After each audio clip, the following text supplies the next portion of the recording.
ओस की बूंदें पत्तों की गोद में आसमां से कूदे। नमस्कार, माझं नाव निर्मला मते.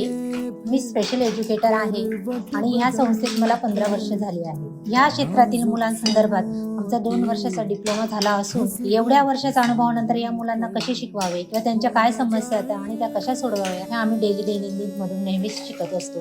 तशा काही गोष्टी आम्ही त्यांना शिकवतो, पण त्यांच्याकडनंही आम्ही काही शिकत असतो की येणाऱ्या अडचणी कशा दूर करायच्या, त्यांना कसे शिकवायचे, त्यांचे मनोरंजन कसे करायचे, त्यांचे कौशल्य कसे विकास करायचे. माझ्याकडे आज 5 विद्यार्थी आहे. हा अकॅडमिकचा क्लास आहे. तर चला आपण आज आमच्या वर्गात कोण विद्यार्थी आले आहेत त्यांची नावही जाणून घेऊया आणि त्यांच्याशी भेटूया. जरा तुझं नाव काय सांग? काय करते हे?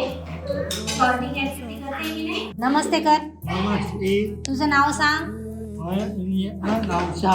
वेदांत महेश. हे काय करतोय तू? आकार बोर्ड लावतोय. बरोबर. तुला शाळेत यायला आवडतं का?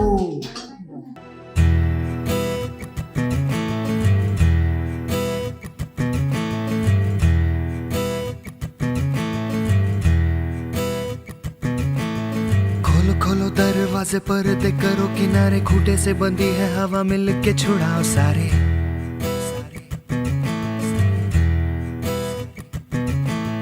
आ जाओ पतंग लेके अपने ही रंग लेके, आसमां का शामे आना आज हमें है सजाना। आमच्या या मुलांमध्ये काम करताना आम्हाला विशेष जाणवतं की त्यांच्या गरजा ह्या इतर मुलांपेक्षा वेगळ्या असतात. इतर आणि त्यांना समजून घेणं हे थोडं कठीण असतं, कारण या मुलांचे मूडनुसार किंवा त्यांच्या आणि समाज यापुढे थोडा तरी कुठेतरी कमी पडतो असं आम्हाला वाटतं. कारण समाजाने स्वीकारलं म्हणजे तरच या मुलांची कुठेतरी प्रगती होऊ शकेल, त्यांचं डेव्हलपमेंट होऊ शकेल.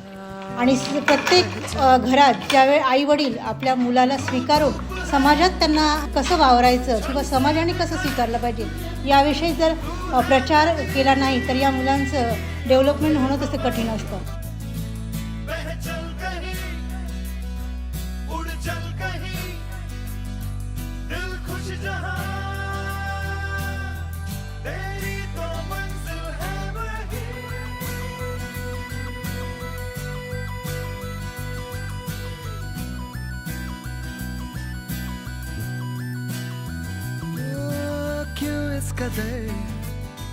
हैरान तू.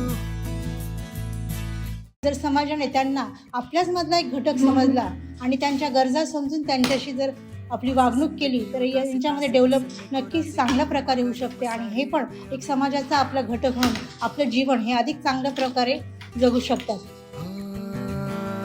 जिंदगी तो है बताशा मीठी मीठी सी है आशा, चकले रख ले हथेली से ढक ले से.